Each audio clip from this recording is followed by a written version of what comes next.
And now, a word from our sponsors. Vonesper Studios is a multimedia production company in the New York City area specializing in capturing your moments in the forms of audio, video, and photography content. Vonesper Studios Music is the audio production and songwriting division that can create the perfect song for your needs. This is an example of just that.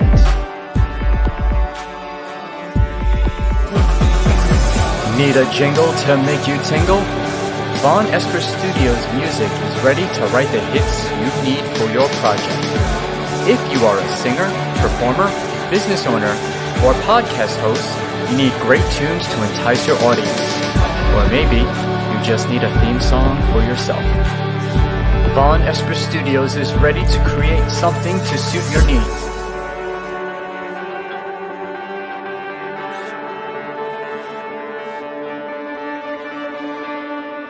Vonesper Studios is ready to score your car commercial.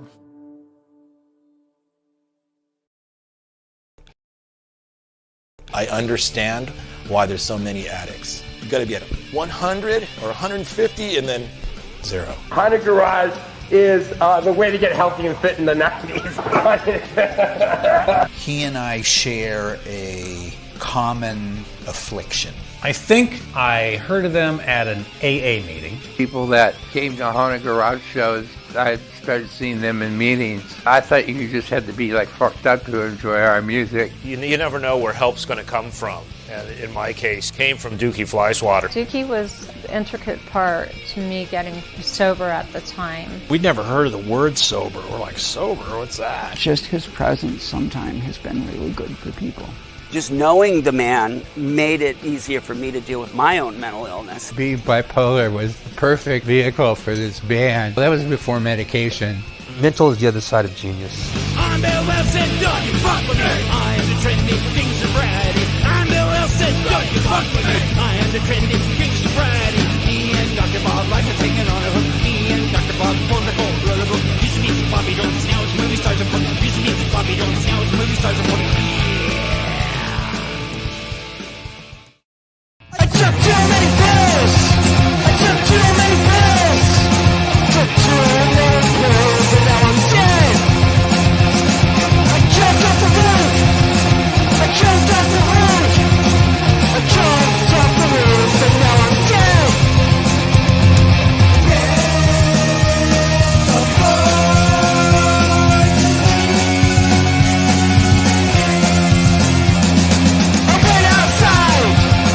I went outside. I went outside, and now I'm dead. I could die out there. I could die out there. I could die out there, or die in here.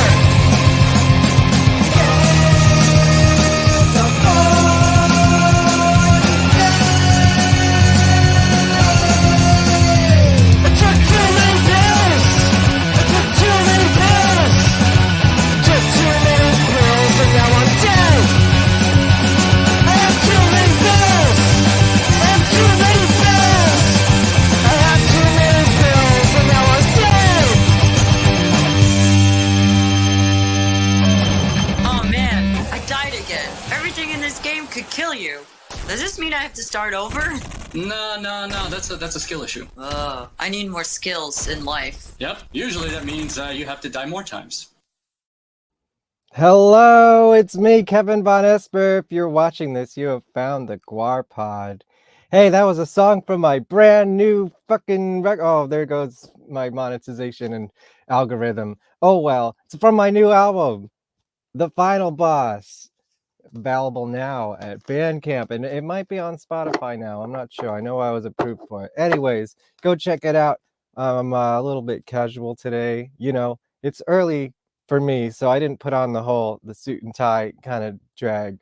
But here's my Battle Maximus Guar hoodie, which I think will be a little bit relevant to today's conversation with Zach Blair, one of the many Flattus Maximus, but one that is personal to my heart. And I think it's time. I got to tell you a little story before we begin. because this is part of my journey into the GWAR fandom. It was November 5th, 2000, and I saw GWAR for the first time at the Chance in Poughkeepsie, New York. I was in high school. I was probably a senior in high school, I think. And I had been a fan of GWAR for 4 or 5 years previous. I was kind of young when I started. Ragnarok was the first new album, okay, from when I started listening to GWAR, like hardcore. So this was my first GWAR show, and I remember that Lamb of God opened, but we missed them. They were the opening band, I think. And then Amen played. And what I remember is Casey Chaos, is that his name? Casey Chaos. Say that 10 times fast. I remember him. I think he was jumping off the drum set into the crowd or some crazy stuff like that. I think he broke his leg during the show and then crawled back on stage and finished it anyways.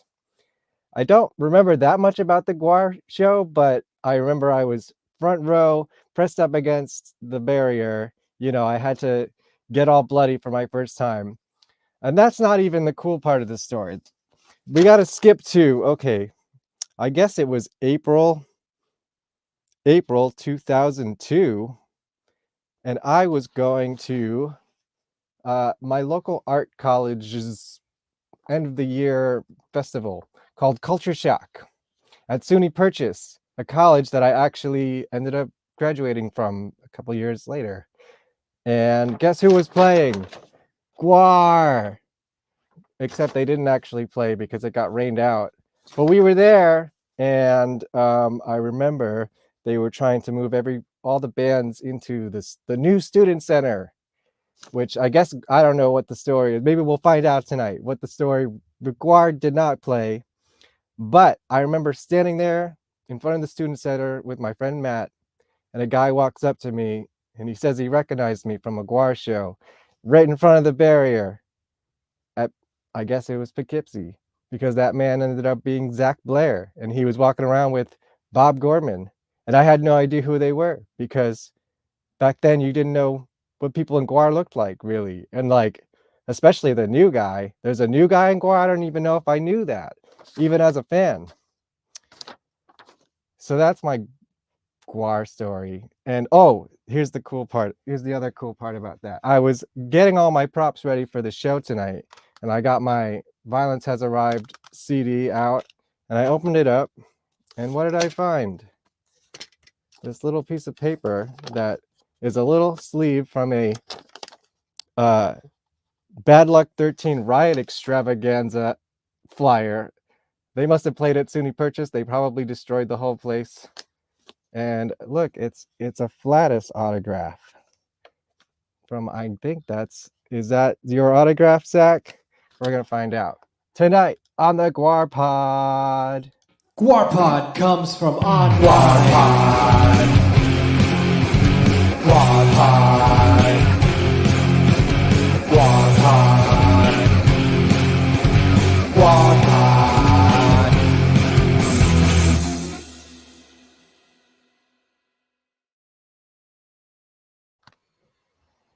Hey, Zach. Hey, man. How you doing? Good. How are you doing? I'm good. I'm excited to do this. Is that your chicken scratch? That is. That's absolutely my. That is absolutely my my signature. You know, when I was Flattus, like I didn't.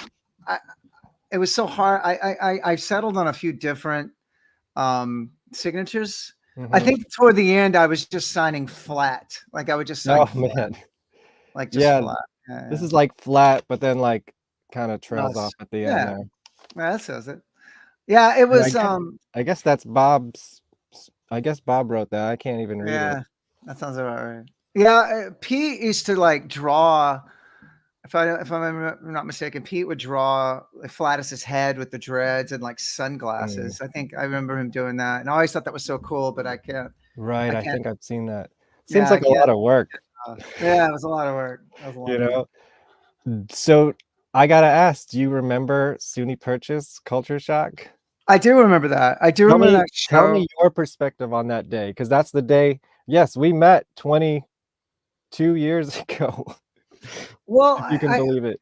I remember thinking it was odd that we were doing a college show, and wondering if the college knew Right. what we were gonna do and like what GWAR was, which I figured, and I'm pretty sure I was right, that just some crazy art GWAR fan had talked them into letting it happen, and They're anyway, pretty open there. I saw Extreme Elvis there once.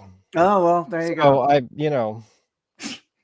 Well, beyond that, I definitely remember that show you were talking about where Casey from Amen broke his leg. Yeah, at the Chance in Poughkeepsie. Yeah, and I remember that day because Brocky was drawing something very offensive that I'm not going to disclose, but he spent all day on it, and it was at the Chance in Poughkeepsie on a door, and I guess I heard that place just closed, if I'm not mistaken, the Chance. I would not be surprised. Yeah, which sucks because I've played that place through my career. I'm sure, yeah. A billion times with every band I've ever played in. Rise Against us played there. I mean, so it's a real shame that place closed. But yeah. Anyway, I've only been there like twice, and you were one of them. So yeah, that was I'm like a couple hours away from it, but I guess that's the closest GWAR was coming, and I don't know. Yeah. I was in high school. I was like, there's a ride to a GWAR show. I'm there. It was awesome. Yeah. But I really enjoy talking about this era. Good, because I got lots of questions. All right, let's go. Yeah. Well, I don't know. Do you remember Culture Shock? Because I hear a lot of different stories about like what happened when you didn't play that show. I think I heard that Brocky found some very intense D&D game. I also heard from a girl that claims she had sex with him that night. So like, what's going on at the college, man? I mean, anything. Look with Dave. I was a kid when I was in GWAR. I was 23. Holy shit! Yeah, 24 maybe. So Dave. I was fascinated by him. I looked up to him. I was terrified of him. And so if he asked me to hang out with him, I would, because I didn't want to disappoint him. I wanted him to like me. Sure. But if it was a day off or something like that, and Dave was off doing his own thing, I didn't tag along. You know what I mean? Yeah. So and the two different time like eras. There was two different. I had my two best friends out on tour with us. I had Rob Marchant who sold merch for us, and then I had a guy, my other best friend named Billy James, who sold merch for us. So I would hang out with those guys, because I needed them out there to like bear witness to everything and make sure that I wasn't going absolutely insane, Yeah. Which at times I thought I was. Oh wait, I'm seeing a guitar related. What was it like learning Dewey and Pete's solos as well as all the riffs? Did Dirks help you learn, or did you learn it all by ear? We're already getting into questions. There we go. Yes, please chat along. Ask your questions in the chat. That's a very good question. I've always been very, very, very OCD when it comes to, I say OCD, that's offensive to people with actual obsessive compulsive disorder. I one of my close friends actually has it. I've always been very meticulous. My brother, my older brother is one of the better musicians I've ever known, and he has a very good ear. And so I had the fortune of growing up with him. And this was before, the ability of YouTube where you could slow things down, or you could, record. Yeah. So I took it on like a sort of a video game, almost like a hobby. It's always my hobby, but I was going to learn this stuff. And of course, I absolutely had Dirks there, the genius, amazing Michael Dirks, who I love so much. And but when it came to Pete's stuff, I was such a huge fan, and I guess this is cart before the horse. We'll get into all this, but I was such a huge fan of Pete Lee because I'm from Texas. Right. And it was really hard to not be, if you were like a thrash metal kid like I was, to not be under the influence of Rigor Mortis or Pete's band Sedition, had been previously called Talon. And I just loved the way they played guitar. I loved it. And Mike had shown Mike from Rigor Mortis, gosh, RIP, from Ministry as well. I mean, he's like the fastest guy out there. Yeah. And I was just fascinated with how they did that. And so I was already a big Pete Lee fan. So I really wanted to do Pete, justice. And I hadn't been playing metal or thrash metal for pretty much the entirety of the 90s. My brother and I had started a punk band. Yeah. But Hagfish. And I really wanted to get back to it. I wanted to go for it. So it was real, it was a challenge at first to get it, but I really wanted to get it. And I really kind of, I wanted to, can we get into all this shit? Let's get into it. Let's just go into it. I'll answer your SUNY the thing. So okay. That night, just to sure. I see what you're saying. Okay. So what they got me. Bari. Anyway. As far as that night goes, I don't remember what specifically happened that night. I remember that show, and I remember not being able to play because I was bummed that we didn't get to play. Oh, that would have been so great. Yeah. But I don't. As far as what Dave Brocky did that night. Dude, I'm asking what I have. Like, what else did you get? Did you have any fun at the?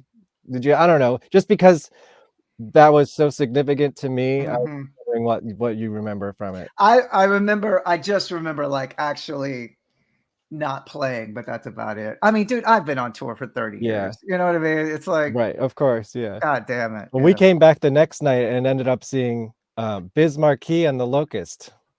Whoa. So what a crazy lineup that was. That's a crazy it was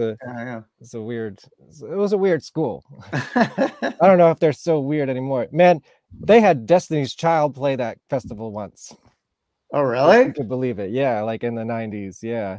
Wow. I'm getting my lighting right. Okay. Yeah, go for it. So do you want to get into this whole thing, or do you remember? Where do you want to start? Should I start? Wait. I have one thing to share just to follow up on everything before we move forward. I forgot to share this picture of me the first night I ever saw GWAR with you. And there I am post show. And look, I'm actually in the same exact corner that I'm in right now. Oh, wow. Yeah. So is that your parents' house? Yeah. I'm no judgment. It's all good. Yes, that's so it's just a weird parallel right now. Anyways, okay, let's go on. Who's all right? Let's see if I stole this from your Facebook. I think. Who's this guy? Wow. Was he writing songs yet? No, that's me on the left. That's my big brother Donnie next to me. And my brother plays bass in the band The Toadies. That answers a lot of my questions too. Yeah, okay. That's what he does. That's what my brother does. That's crazy. You have that photo. That's insane. That's insane. I was gonna bring up the Burden Brothers later on. So I know you and Casey were both involved in that, and I didn't know your brother was actually in the Toadies. Yeah. So there you go. Well, Texas is like. Does everyone in Texas who plays music know each other? Pretty much. Yeah, pretty much. There's this crazy like metal resurgence in Dallas, specifically like with the Power Trip guys, and there's some great metal, Frozen Soul, and a lot of great stuff. And it's crazy it wasn't around back then. I mean, it was with Rigor Mortis or with those guys, but man, it's really kind of blowing up now. But anyway, so if you want to start at the beginning, we could start at the beginning. So let me ask, before your involvement in GWAR, do you have a history with being a fan of GWAR before that? Like, what's your history of just knowing who they were? Yeah, so I like everybody else remember the cultural significance of it. And I remember it being this like, kind of hadn't been done before. It was sort of Kiss, but it was more sort of X-rated, but then there was this whole art aspect to it. And I remember seeing it on, oh God, there were these Hard and Heavy, these videotapes you could rent. So it was like a video magazine. You could rent them. With Michael Berryman? Maybe. I don't remember. But I remember renting a Hard and Heavy because I was into thrash metal and heavy metal and stuff like that. And so I remember on the one that GWAR was on, it was like some other bands that we were interested in, and seeing it and going, what the fuck is that? And of course this was like Hello era. So it was a little more punky, like the actual, and just being fascinated with it. And then not too long after, of course, Scum Dogs comes out, and then not too long after, Pete joined the band. And yeah, that was like 93-ish, 92. And we knew Pete. I knew Pete. Because when I was a kid, like I saw Casey's interview, and he was absolutely right. My dad took my brother and I to go see Rigor Mortis. They were opening for Slayer. This is on the South of Heaven tour at a place that's not even there in Dallas anymore. My dad got into a fight because he was waiting on us down the street. He was shooting pool and he got in a fucking fight. I remember that. And the guy that ended up selling merch for GWAR while I was with GWAR was with us. Anyway. Oh, wow. Full circle. Yeah. But I met Casey that night. We met Casey out front, and they were so important to us because that record, the first Rigor Mortis record, is just seminal, and everybody should have it. It's amazing. But for us, it was like, okay, they were just from Dallas. We were from Sherman, which is about an hour north of Dallas, 45 minutes. And we were like, okay, well, we can do this. We can do this. We can get out. Maybe we need to get to Dallas first, but we can do this. And we were just metal obsessed, thrash metal specifically obsessed. And this was at the dawn. This is like 86, 87, 88, when all the great records were coming out. Anthrax Among the Living, Slayer, Rain and Blood, and South of Heaven, Master of Puppets. And then all the better, even like underground stuff. Like the Violence, Eternal Nightmare record. The Dark Angel, Darkness Ascends, all the stuff. And we were just lapping it up.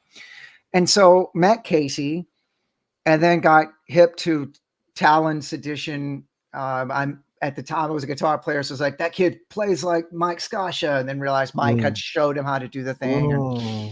And I was obsessed, I was totally obsessed. And so my brother and I's taste sort of moved a bit, I've always said this, being from Texas, you don't have the ability or the sort of good fortune of being aligned to a scene. It can be a hindrance or it can help. And for us, it helped because we just liked aggressive, loud, fast music that was sort of counterculture that could piss people off or whatever it might be. And so we were also into punk rock, and that's kind of where we ended up for a while. Yeah. And we started Hagfish, and people dug that, and that ended up being like we didn't, that's what we did. That was our job, and got, put out a bunch of records and went and toured the world and went to Europe a bunch. And it was great. It was great. And in the meantime, got some props. Let's see. You got it? Keep talking. This one's a promo item. How about that? God.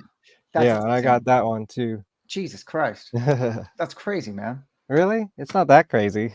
Well, I mean, I've done a lot, and then for people to, it's a soft spot in my heart. If somebody likes or knows Hagfish, because that was my band. Yeah, it was literally my brother. It was my family. And it just, life took other turns, and I didn't end up in that band. But, it's funny now, because I still do this, talking to bands that I played with back then that are still together, like we knew the Deftones guys back then, and we knew, other bands, and those guys are still in their band, and I'm not in my band anymore, I mean, you're still in bands, just not that band. Yeah. I've been in Hagfish reunion coming up. No, we do we'll do an occasional show ever so often. We'll do like a show in Dallas or whatever. Did Hagfish ever play with GWAR or anything like that? No, we might have played adjacent. Actually, no, I remember playing in Washington D.C. one time, and Casey came to the show because he was living in Richmond at the time. So what ended up happening is Casey became a Hagfish fan. So he would come to GWAR shows and bring Scascia with them and stuff. So for us, it was just like, that's fucking Casey Orr, And then we became buddies, became friends, and he would come see us on tour, and we'd go see them when they'd come out. And when GWAR would play Dallas, I would go see that.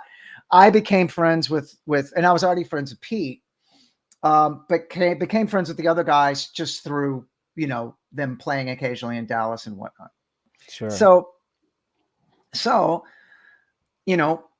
I'm sure it's been well documented that cut to Hagfish broke up in 1998.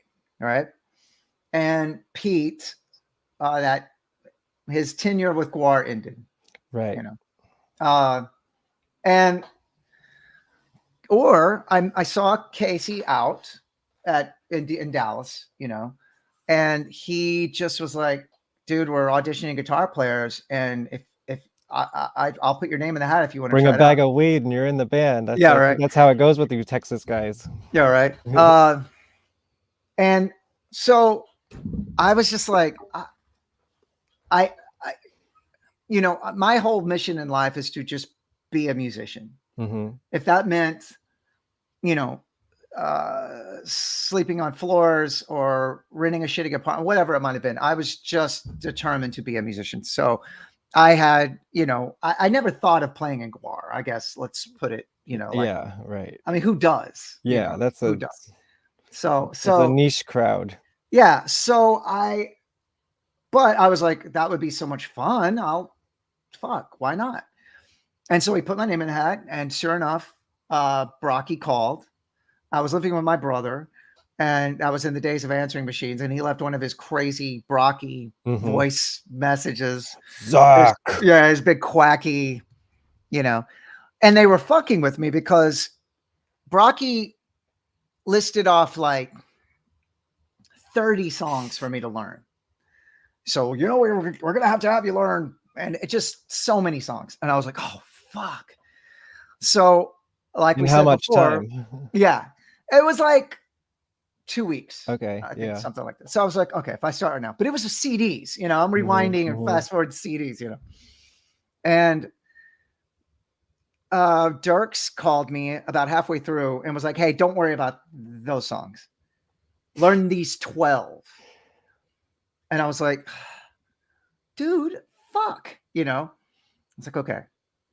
And then about 4 days before the actual rehearsal, Brocky called and said, forget those, learn these 4. And if you can nail these 4. And I remember one of them being, God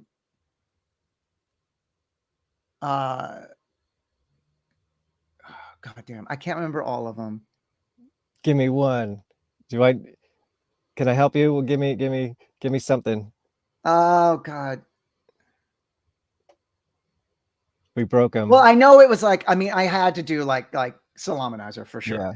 Yeah. I think one was, it might've been Ham on the Bone. Mm-hmm. I remember I wanted to do Nudged. I always wanted to play Nudged. Wow. That's a deep cut. I know. I always wanted to play that song. I don't know if they've ever played that song live. Actually. I know. And Paraki always turned me down. I love Pete's solo in that song. I love it. Yeah. It might have been. God damn it! It's just gonna bug me, dude. If you think of it, Yeah. Okay. Anyway. So, I learned those songs, and I went out, and again, I was like, I'm not gonna get this gig, and they deliberated for like. Brocky kept coming out while I was auditioning too. He kept coming and putting his ear in the cabinet, in the speaker, to see if I was playing stuff right.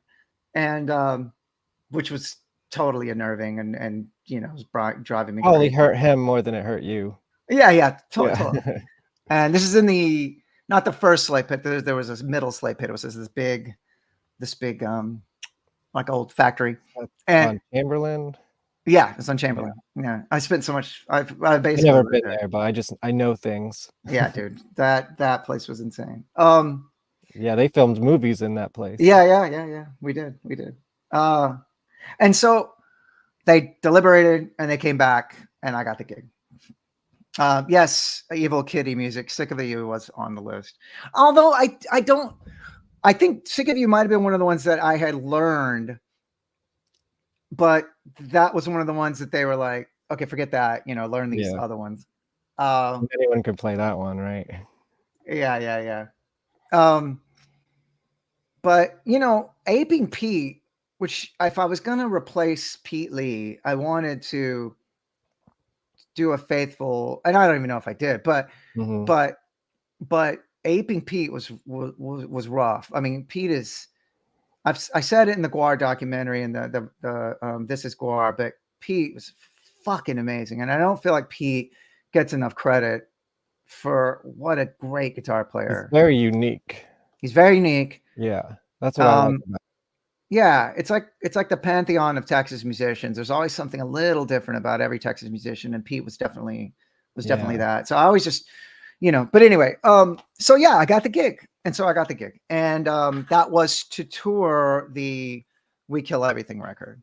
Right. So they had recorded that, and right, is that okay? It wasn't out yet though, right? Or was it out yet? It was about to come out, actually. Right. And I believe it came out while we were on tour, if I'm not mistaken, Okay. or yeah, like we had started touring and it came out. So I'm pretty sure they did like a Halloween tour around that time, and then they had Mike Bishop and Tim Harris do that like 2 weeks or whatever, because he played on the record, and then I think you came in. That might be right. Yeah. I remember my first show, and if I'm not mistaken, I could be totally wrong, but I think my first show was at the Electric Factory in Philadelphia. Oh, I cool. think. Yeah, I still see GWAR there sometimes. Well, it's called something else, the Franklin Music Hall. It's called now. Something like that. Rise used to play there forever ago. Big, huge fucking place. Yeah, it's a great place. It's like a big, huge room. Yeah, Hagfish actually played there. Wow. Yeah. Is that old? I didn't know how long that place has been around. It's been there a while. Yeah. Yeah. Well, so anyway, that started my tenure with the band, and it was great. It's funny. I heard you telling Casey talking about Brocky adding his lyrics and his funny thing to like songs you brought in that were serious. I guess that's we're going to talk about the song of words. Yeah. We'll get to that. We have that's jumping ahead a little bit. So I'm thinking you're probably the last guitar player who toured with like the whole troupe, like Hunter, Danielle, John, right? Fortunately, that was documented, and I didn't know it was out. I knew a camera crew came and filmed that. It was the 90/30 show. It was a Halloween show, but it was like we were touring the Guarnage campaign. Yes. No, I was wondering if this was you or not, because I know it came out like a couple of years after it was recorded. Yeah, if I'm not mistaken, is that the one that starts with like Bush and Al Gore? I think so. Yeah, I think so. Yeah, because it's the Guarnage campaign, so it's the president thing. Yeah. So if I'm not mistaken, and so that is me. And is anyone out there? Yeah, I'm sorry. Is anyone out there watching what did you do in the GWAR Daddy, Don's YouTube channel? Because he's like doing commentaries over these things, and for that show he thought you were Pete Lee, and then this is jumping ahead, but were you on the Blood Drive show? Yeah, he thought you were Corey Smoot in that one, so someone's got to like start leaving him comments that he was wrong on both shows. It's me on both of them, man. Yeah, that's what I thought. It's me on both. Okay, confirmed. It's a little confusing. Corey came in like we did Violence Has Arrived, and again Cart Before the Horse, but Corey toured. I did half the touring, and then Corey came in and did half the touring. But that is definitely me on both of those. Yeah. And I'm really proud of that. He's like, oh, the metal years, Corey was so great. Look at how much energy he has. I'm like, I'm pretty sure that's Zach. That was me. Oh no. I just saw it the other day, and I saw that Don had put it up on Vimeo or something like that. I should tell him. Oh, well, you can watch his show on YouTube. He does commentary over it. It's fun. Well, it ain't. Sorry, folks, but that's not Corey. That's me. And it's me on that one. But I was really I didn't know that either one of those was out. I believe they weren't through a record label, so they were all independent like GWAR releases. Well, I think Blood Drive was Don, and the Guarnage campaign GWAR just put out themselves, I think. Yeah. Sean from the GWAR Museum, which I think he's watching, so hi Sean. Yes, what's up, Sean? He's the one that told me that those were out. And I think I was explaining it to him too. Like, man, this camera crew came out and they filmed. And he's like, yeah, dude, it's this. And I was like, what? And so you're I looked actually it up and somewhat well documented. More than I thought, because there was also that CD. I was listening to this earlier today. I don't know if you know about this one. You're All Worthless and Weak, which is... Is it from Germany? That's also, maybe this is the same show. No, this is Halloween 2000 at the 9:30 Club. So that might be the same Oh, show. that's really? Or Do you a have couple another years copy later. of that? No, sorry. I Shit. wish. Yeah, this was just a my CD's in the car, but like it was like a Well, fuck. like a fan If club anybody has a item. copy of that, I mean, yeah. I would like to say, because that's a rare one. My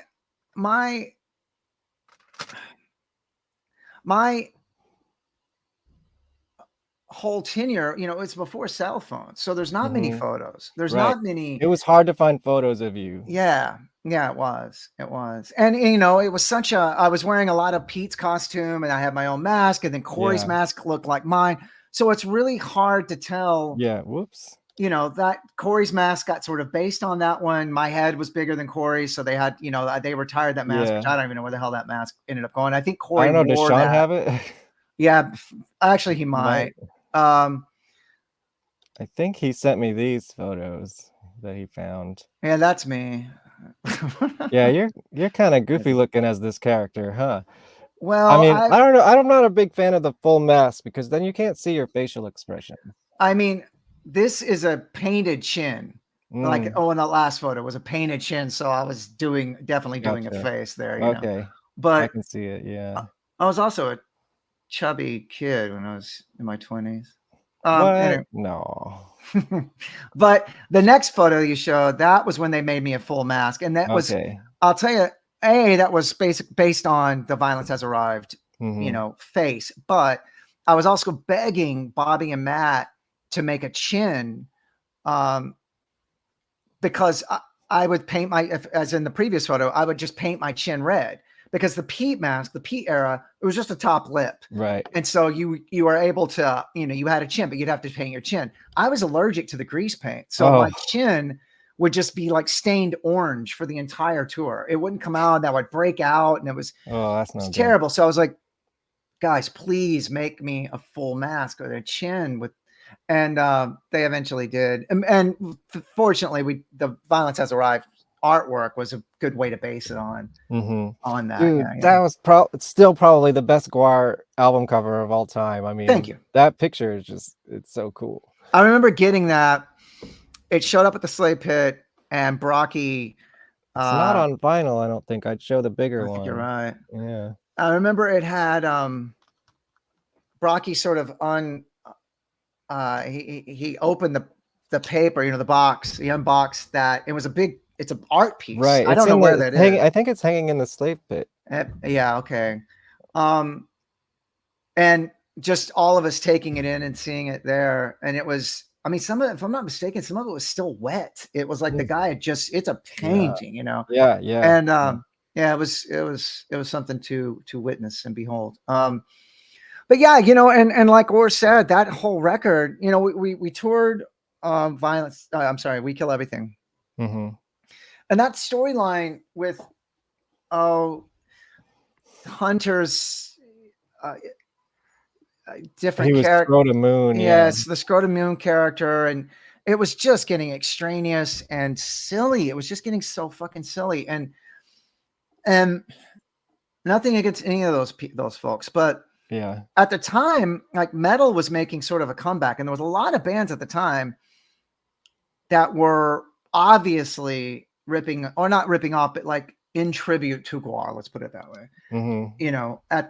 That was when Slipknot had just sort of started. That's when Mudvayne had just sort of started, and these bands with like scary gimmicks and things like that. Mushroom Head wearing masks and stuff like that. And so I remember what Casey was saying and just going like, dude, we need to just make a metal record. Let's just so make a thrash fucking metal record.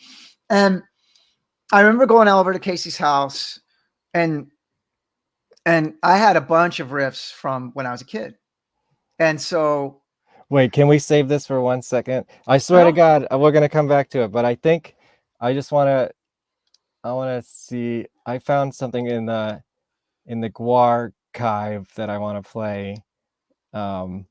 If I can share the screen correctly.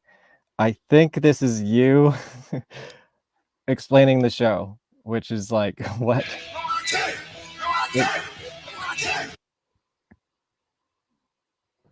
You ever see this? No. Oh God! Don't touch that. Smell your fingers. What it is? Can we cuss, by the way? Hi. Oh, yeah. What is it? What is it? Name that smell. I mean, guys. Nobody cares. You're bitter. Zach, Did you hear that? Yeah, I love this We've been guy. talking the whole tour. We've been talking about Yeah, what's your name? I'm Mike. If I were gay, Mike. If I were gay. If I were gay. Is this embarrassing? At some point, you're explaining what the show is here, and it's like, what? I've never seen this. Yeah. This is an Iron Mike show from 1999. They're playing the X Cops video. Let's see. Here we go. Here we go. With good friends of GWAR, and also produced by Slave Pit Enterprises. And now it's time to get back to Backstage with GWAR. It's a new scum dog that we're introducing him. It is? Scrotum Moon. And, He's like Yoda, but he has scrotum. He's a total dickhead. Literally. Yes, Literally, it's true. He is. I mean, he would not get us. He's created a tablet to it's in order to get us back to space. It's a long, contrived, boring, twisted, And nonsense. we smashed the tablet at the beginning of the show. And the rest of the show, he has a portal potty that summons people that brings us pieces. Oh yeah, you had the back. big talking toilet on this Timmy. That's what that was. So we gotta put the tablet together. We get Blah blah blah blah blah. Yeah, even then you guys were like, Well, okay, and you can also see that my chin is sort of red. Oh, okay, yeah. Dude, I think you guys all look pretty much exactly the same now. Well, thank you. Crazy, yeah. I'm getting a little gray. Oh, that's okay. Yeah, I love those two. But anyway, before we get to Violence Has Arrived, I wanted to show that because even then you guys were like, so what do you, okay, first I want to ask, what did you bring to the Flattus character? Like, did you feel like you embraced a personality in that character? You know, it's funny because Pete did it with his Texas accent. And if you live in Texas and you don't have a thick accent, you know, you have an accent. And so for me, it was really easy to just sort of ape a little bit of what Pete did. I found when I would do it, I would just sort of talk with a Texas accent, you know, and because Pete had done it. So I just did it that way, you know.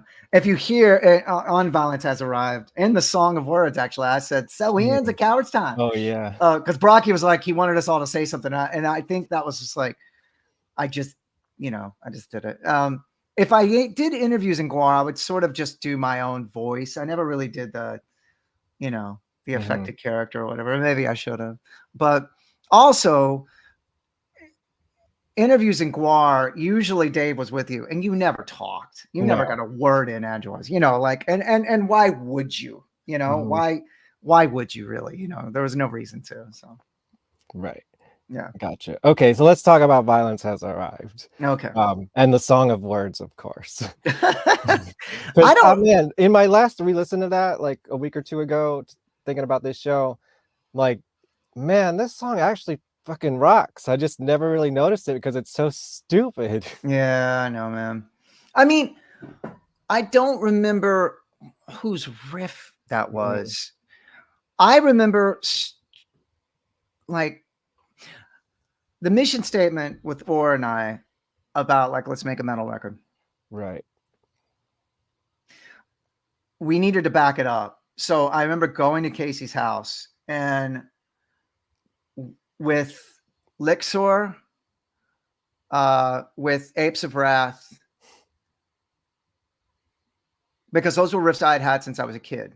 Okay. Had you played those in like a previous band or anything like that? You just no. When I was a kid, there was a band called Harm's Way, and we did it. We had done those. Nice. Tell me you have recordings of that. No, I don't. But you remembered them? Yeah. Yeah. Well, because I would I would like sort of just mess around and play, you know, at sound checks and stuff. Or Lixor is one of my favorites, man. Thank you. And so I showed Orr that, and he was like, okay. So then we had something, and then together we did Battle Lust. Like we wrote Battle Lust, and then Orr had File Driver. That sounds like a riff. Yeah. Yeah. And then, so he had that riff, and then I brought in the chorus of that. So we were just, it was like every day we were just really coming up with cool shit. So we had something to back it up. You know, it was kind of like, let's make a metal record and here's some songs, you know, here's all this stuff. I'm so proud of that record. I really am. It's, you know, like, and you recorded it like just in the Slave Pit, right? Like it was just like a home recording. Yeah. I mean, for the most part, for the most part, it still sounds like kind of timeless. I mean, yeah, I'd love a remaster and everything, but like, it's a great sounding record. We recorded it, if I'm not mistaken. Dirks would probably. I think we recorded the bulk of it. No, we recorded the drums at a different studio. I do not remember, but we recorded everything else. We retracked guitars and bass at the Slave Pit. And Brocky might have recorded vocals at the other studio as well, where we did drums, but we did guitar and bass, I know, at the Slave Pit. And I definitely remember that. Yeah, I definitely remember that. And it was such a great experience too. And I mean, I think we did it all within maybe 2 weeks, a week or two, something like that. Yeah. Nice. Yeah, I mean, it's a killer record. I think they brought back Abyss of Woe recently. I think that's what I saw. That's a you think they brought back what? I'm sorry. Abyss of Woe. I think they started playing again. Oh, well, we would do like, oh god, we did quite a few songs off that record. But you know, now, like last year. But Happy New Year! It's the new year. I guess 2023. I think they played it. Am I your first of the new year? You're the first. Hey, there you go. It's because this is early, and by the way, sorry for fans of the show. I made you do this early, but how many? We're like way under of your usual viewers, aren't we? They'll find it later. Don't worry. I mean, it depends on the guests. You know, like Casey had a lot of people. Let me catch up on the comments here a little bit. I'm not ignoring you guys. I'm just on a flow. Yeah, they still never played Nudge live. I didn't think so. They should really play that one. That's a good one. Yeah, I know. Sick of You. Yeah. Rocky, for some reason, he was just so against it. He never wanted to do it, and I love that song. I always did. Yeah, it's a good one. Really, he didn't like that one. Yes, there not so much questions. It's hard to find a pro shot. Violence Has Arrived. That's true. I don't think there was a pro shot. Violence Has Arrived. Lots of bootlegs. I have some bootlegs. There was a man. If somebody sees it, I know when we were in Europe for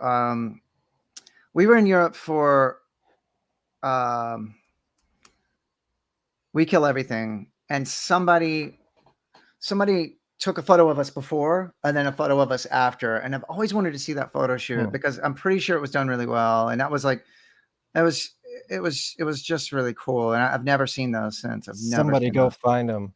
What are the best album covers of all time? Violence Has Arrived and Possession Park by Haunted Garage. Now you. So somebody says, what was my favorite song to play? My favorite song to play. Oh, we could skip to that one. Let's see. What was your favorite song to play? It changed, but I really liked playing GWARPod for a long time. I really liked that. Oh, I'll tell you exactly what it was. It was War Goal. I love playing War Goal. Yeah. We didn't play it much, but I did love playing it. Rocky loved playing War Goal, so yeah, that's one of his nonsense songs. I still never read that novel. Have you read the novel War Ghoul? No, I haven't. No, I have it. I have still never read it. And Vlad the Impaler. Shit. Vlad the Impaler. Wow. Vlad the Impaler, man. I got to do I didn't do Pete's. I didn't do the solo, and I didn't do the one that was where I did my own, and holy shit. That was a Dewey song. I meant Dewey. I meant Dewey. But I didn't do the solo that he had written. But God, I did do a solo I wrote myself for that song, and I got to do that every night. I've heard recordings of that, and I'm always just like, yes, I loved it. I loved it. Wait, I wonder if it's on this. Which song? On Vlad the Impaler. Did we play it there? Well, if you did, it's not on this CD. Deathpod's on here though. Deathpod. And Solomonizer. Oh yeah. Yeah. Crush, Kill, Destroy. Yeah, that's definitely a Casey song. Yeah. Okay, so Violence Has Arrived. When are we gonna get a reissue of that one? I know, man. Well, so I was gonna say as earlier, you were talking about when Orr was talking about, writing Tick Tits, and he brought in this music. Oh yeah, the lyrics Yeah. thing. Yeah, go for it. I remember having this real long conversation with Dave about like, man, I've got all this new material, and it's real sort of, it's like real thrash, it's real metal, it's real, and he's like, I'm with you, man. I go, just no silly shit, no big strain, no, let's just fucking, I know you can do it. Just write serious, metal and songs about, Killing death and war and killing and shit. And he was like, you got it. And so we brought in Battle Lust, and that was going to be the first song on the record. And that riff, I was so stoked about it. And so Brocky sent me his first stab at the vocals. Like as he was recording the vocals, he would send us like the stuff that he did that night. And the vocal that made it, this is the one that made it. So he sent me the unmixed version, and Brock and Casey and I were together, and it got to the breakdown,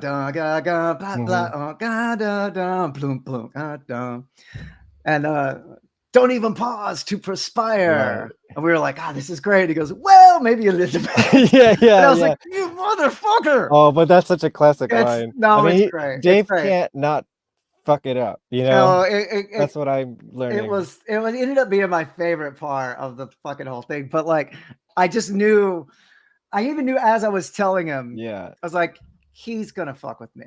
Like, he's going to fuck with me. Well, he, for the most part, he wrote about killing shit, and it was pretty serious. He did a pretty good job. The Song of Words is where he just spews all his bullshit. Yes, he does. And I can never take that song seriously, and I'm so sorry, because it's just I know, just in general, like to the world, I'm sorry, but it's just like that song should get its due, but they should do it as like a battle song, so you don't have to hear all the silly words in front of it. Because it's actually fire, man. There's some, I'm looking at everything right now. God damn, you're right. Happy Death Day was great too. Beauteous Rot, Beauteous Rot. Yeah. Oh man.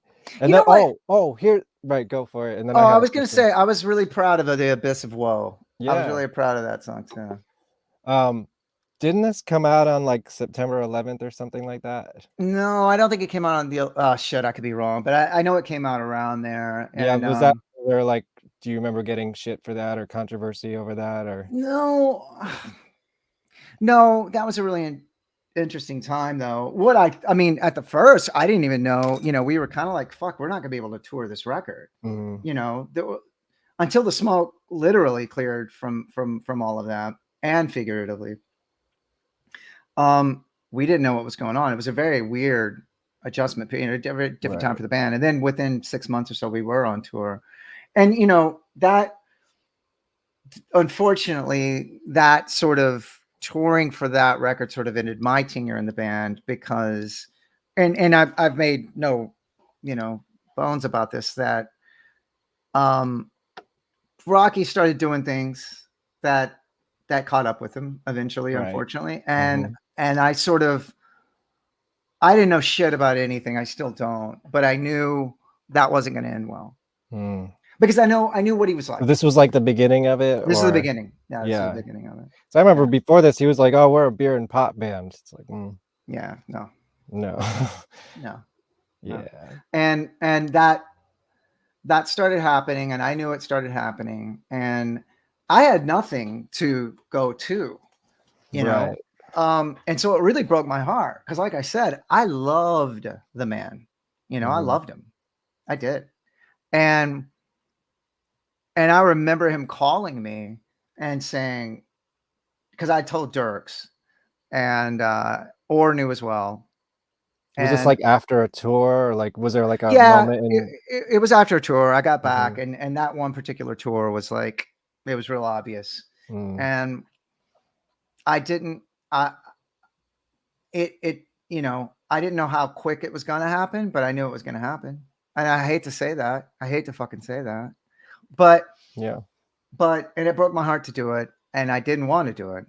I felt like my hand was forced a bit. And I'll never forget Dave calling me and being like, dude, I talked to Dirks. What do I have to do? You know, like, tell me it's not true. I can't lose my guy. I can't lose my guy. I remember like yesterday him saying that to me. And I'm a people pleaser, especially people that I look up to. And I don't know why or how I had the sort of wherewithal to be like, I gotta go, man. I just gotta go. You just like couldn't watch it happen, basically. Yeah. I couldn't watch it happen, and maybe that was a cowardly thing for me to do, because I did love him, and I do love him, and I've always loved him. But he's also a person that no matter what, he wasn't going to listen to you. Right. You yeah. know? He's Dave. I'm sure the rest of the guys said stuff to him for the duration, and it goes in one ear, not the other, or he'll tell you what you want to hear right then, and then you know. And so that was that. And we all, it wasn't bad blood. It wasn't, you know, we remained very good friends and family. And every time they came through, I would go see them, and they would come see me and whatever it was I was doing. And when I joined Rise Against, it was those guys were real celebratory for me as well, and really loved the band. And they had previously loved the band before I was in the band. And they would come out and bring their families, and you know, Mike would bring Jordan, and Brad would bring the kids, and every, you know, it's just great. And we always talked about, you know, collaborating, doing things, and doing all this stuff. And then unfortunately, 10 years later, after I quit, that happened, and we don't need to talk about it with Corey's unfortunate passing. And did you know Corey at all? I mean, I did before the band, or I'm sorry. Before the band, or just I when didn't he was know in the band? Corey before the band. Well, I met Corey at my audition. Oh shit. Yeah. Okay. Yeah. I met him around that time, and I would see him around Richmond. I'd see him around Richmond, and you know, he was, and then he's always recording bands and stuff, right? Yeah, absolutely. And then once he was in the band, of course, I would always go out and see him, and so I would see him. You know, I got to know him really well. I got to be friends with him, and you know, we would correspond and stuff, and just talk about guitars or whatever, you know, stupid shit. And so unfortunately that happened, and are we going straight into Battle Maximus, or do you want to pause on some GWAR stuff? It's up to you. I mean, we can. Well, I mean, there's something that I've been burning to ask about that's sort of in between. I want to know, because I really love this record, and it's kind of an anomaly. I want to know all about this. Oh my God. Because this is also related. Brad's the drummer on it. Yeah, right? Brad's the drummer on it. So was this like a real band, or was this like a one-off album that you did? Like what is this? I just had a bunch of songs that I had written for Hagfish. I'd never lead sang in a band. I'd always sang backing vocals, and I'd always, you know, and so Armstrong, everybody, in case, because it doesn't say it on the cover. I got to Armstrong. Yeah. So Brad loved Hagfish as well, which is, and so I had been writing these songs. I would show them to him, and Brad is a fucking genius drummer. I mean, he's a machine. God damn, Brad's so good. He's so good. And I've had a long career with Bill Stevenson from the Descendants of Black Flag, and he produced the Hagfish records. It's weird. I have this like duality of metal and then like punk rock, and my punk rock life is Bill Stevenson, because he's recorded Rise Against. I had a band with him called Only Crime. Right. And in the late 90s and early 2000s, he had a label called Owned and Operated, and that label put out that record. Cool. And so I had sent those songs to Bill, and Bill was like, well, I want to record these, you know, you should come out and let's record them. And if you can't find anybody to put this out, I'll put it out on my label. So I was like, great. Because at the time I felt the need. This is like right before I quit GWAR. Right before I quit GWAR. And Brad loved the stuff, and we kind of would jam it at sound checks and stuff like that. And he was just so good. So I was like, would you want to come out? And then Brad blew Bill away. Bill just I wanted to know, did they know each other beforehand? And like, what was the conversations between Bill and Brad? Like, did they totally nerd out over drum? They totally nerded out. They might have known each other just a little bit before. I mean, all might have played with GWAR before and stuff like that. Maybe so. But man, like Bill really freaked out over talk about Brad's two playing. fucking drummers that are just Amazing. Yeah. yeah. Well, and Bill doesn't, he's not really a metal guy. He's like Black Sabbath only. And so realizing that like Brad was so good, it gave him this newfound respect and love. And plus they were managed by Hagfish, Descendants, and GWAR were managed by the same people. Oh, okay. That's another like inside baseball thing. This is before Jack took over GWAR's management. It was a guy named Dave Lumian and a girl named Laurel Stearns. I mean, this is in the 90s? This is in the late 90s, early 2000s. Yeah. Okay. Well, actually, their tenure with GWAR, early 2000s. So, anyway, that's neither here nor there. But so that's how Brad and Bill became. They're real close still to this day. Oh, that's good. Yeah. Wait, we're not getting comments anymore. Where the fuck We're not getting comments. Well, at least I don't see them. Well, maybe they're just so enwrapped in the conversation. Yeah, we still have comments. Let's see. We'll save that. Let's keep talking about Armstrong, and I'll get to the comments when they're relevant. Well, so we did the Armstrong record, and it was a little bit. Did the band ever play live, or was this a studio project? We did 2 tours. We did a tour with All that summer that I quit. With Brad? GWAR. Not with Brad. Brad was on tour with GWAR. Yeah. And we found this guy, this is a friend of ours named Chris. He went and did the drums, and it was me and my brother, and we toured with All for 3 months, and then. It was an owned and operated tour, actually. And then my brother stopped doing it because there was just no money at all. My brother stopped. I was living like a scumbag. I was just like staying on floors and, whatever. And I found 2 other guys, 2 close friends of mine that went and played. And we went out on tour with that band, The Queers. We did like a 2-week queer tour. And that was it. And it was on that tour that Russ Rankin asked me to do the Only Crime project with him, which was with Bill Stevenson as well. Yeah. That band trips me out just because Russ Rankin is the name of my father. Oh, so every time I hear his name, it's like, no, that's crazy. That's the punk Russ Rankin. Yeah. What was he in? He was in a band. Good Riddance. He's in Good Riddance. So that band, Only Crime, toured with Rise Against because Bill was making Rise Against records, and that's how I joined Rise Against. So it's all. It's all relative. Okay, I have 2. So we'll take a break from the GWAR for a few minutes. I have a few. Well, first of all, I want to shout out. This is a Blasting Room, related thing, but the reason that I got in contact with you was because of this guy, Kevin, another Kevin, because I met him. He was playing in this band that I was doing photography for the party they were playing, Rose Garden Funeral Party. I know this isn't his usual band, but he was, I guess, subbing in for this tour. And I was on my way out, and I put on my GWAR hoodie, and he's like, "Oh, cool, GWAR. I know Zach." And I'm like, "You do?" And and he's telling me about the Blasting Room, and look at this.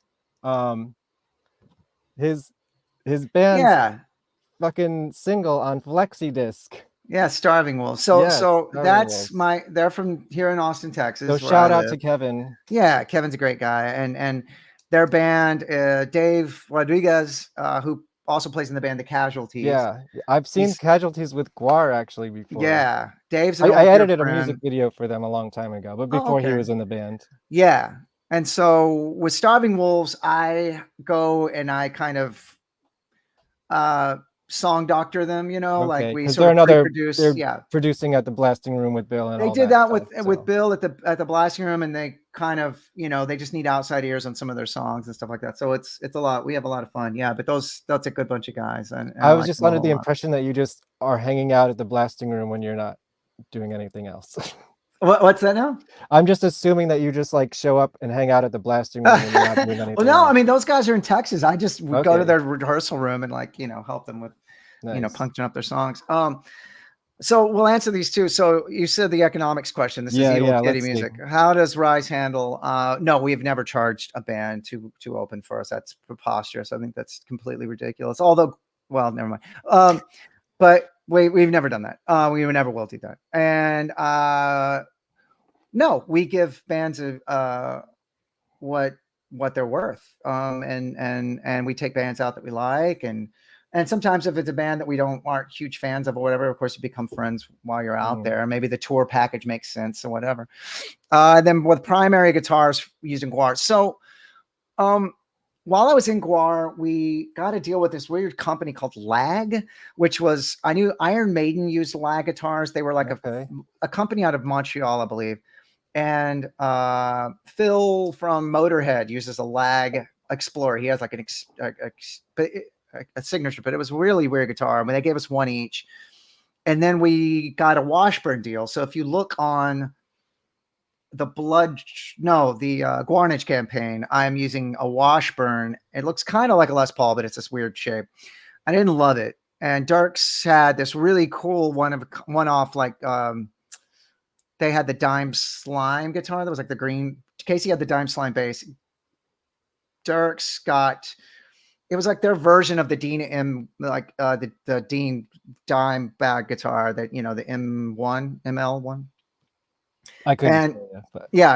But what I ended up using a lot before I was in GWAR, they had to deal with Fernandez. And Dirks, he called it his X-Cops guitar because X-Cops logo on it. It was this like brown, it was this shape of like, it was like a contoured SG Junior, or a Les Paul Junior, I'm sorry, double cutaway. And I just loved it. I loved that guitar. And we basically play like, we called them go fast guitars because, you know, you get blood and shit in them, you know, whatever. And there was just a room at the Slate Pit of just guitar cases. And I might have upset, I just kept taking that guitar. I just really liked it. So if you look at most, I think when those pictures you were showing, it was like every one of those guitars was there. Let me see. Let's see. So anyway, yeah, that was it. So you used his X-Cops guitar when you were enjoying GWAR. Yep, you are right. The second vegetarian to play the part of Fast. Okay, maybe. Oh, okay. Yeah, Dewey is that's how Flattus got his name, because of his vegetarian farts. Right. Okay, right, because this is a big topic of conversation these days. Oh, the merch. Well, you know, there's the On the Road Again thing now, the Willie Nelson initiative with Live Nation. Yeah, it's kind of amazing, man. And it's like, A, it's kind of amazing, and B, it's like, why did it take so fucking long? I think what we all do for a living has been it's so illegitimate to some people. You know, that old adage and that old joke of, okay, but what do you really do? It's like every time somebody's ever said that, I was like, why don't you go fuck yourself? No, you made it. Yeah, this is what I do. But, you know, fortunately, I joined a band called Rise Against, and we do very well. I saw you once. Thank you very much. Yeah. But if that Rock on the Range, if that hadn't happened, I would still be playing guitar. This is what I do, you know, and it's just as legitimate as somebody going to college and becoming a lawyer or whatever. You know, I quit fucking high school, which I'm not particularly proud of, and started a band. And I know it's not as easy to do that anymore. I know that, but there is a way to do it, and you just do it however the fuck people are doing it nowadays. You know what I mean? But anyway, man.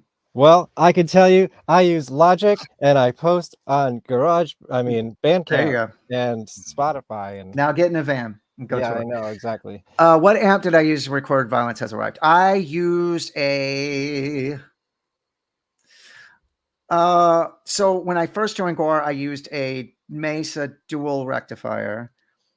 And then I got a hot rodded Marshall JMP that I still use. It is well documented on the Premier Guitar Rig Rundown. I've done 2 of those, and I talk about this amp both times.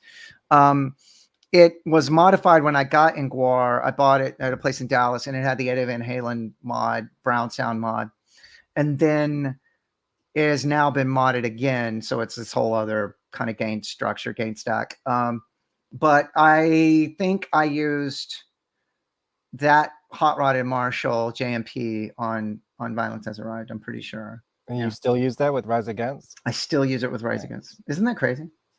Yeah. Okay, I have one more on GWAR question, and then we'll get back to GWAR. Sure. I forget which band you were touring in. I think it was Only Crime.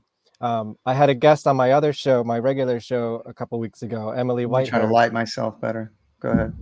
Emily Whitehurst from Tsunami Bomb says a story about them staying with you. That was a teaser for my talk with you.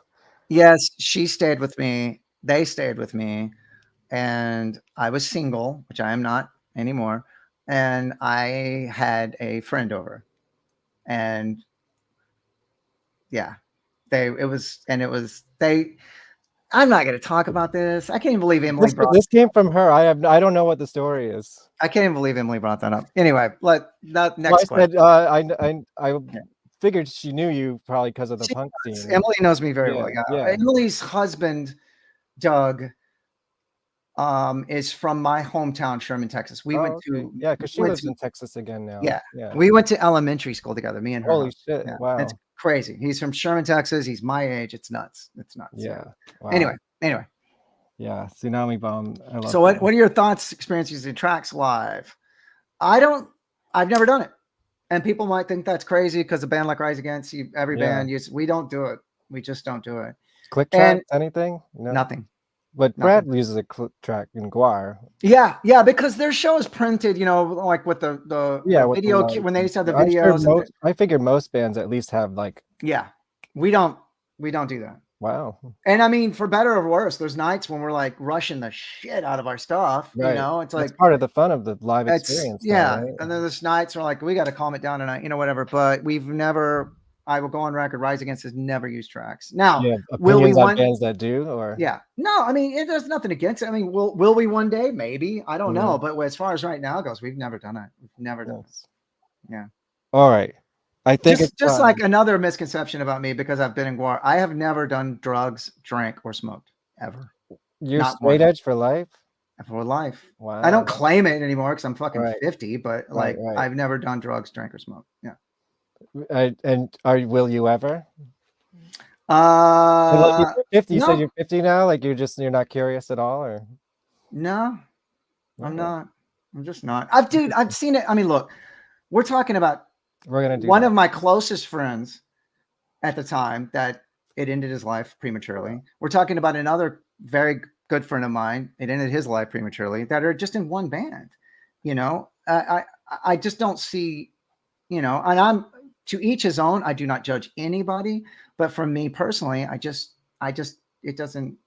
It doesn't start my interest. I'm not going to claim straight edge and X up and all that shit. Because like I said, I'm going to. I give a fuck. I was straight edge in high school. I didn't get any tattoos though or anything. I'm also from Texas, so everybody I know, all my best friends, I'm the only one I know that doesn't. But it's just, right. Yeah. Okay, it's time. I think it's time to talk about Battle Maximus. Okay, so where do you want to start? What's the story there? Obviously, that's the album without Corey and Corey. So in my personal recollection. So Corey unfortunately passed away, and we all know that. And they kept touring. They lost They lost 2 shows. Evil Kid. Yeah. Thoughts on the doc. So I'm going to tell you this. These are I wrap that up with this. So the documentary doesn't talk about this that happened with Battle Maximus. They don't talk about.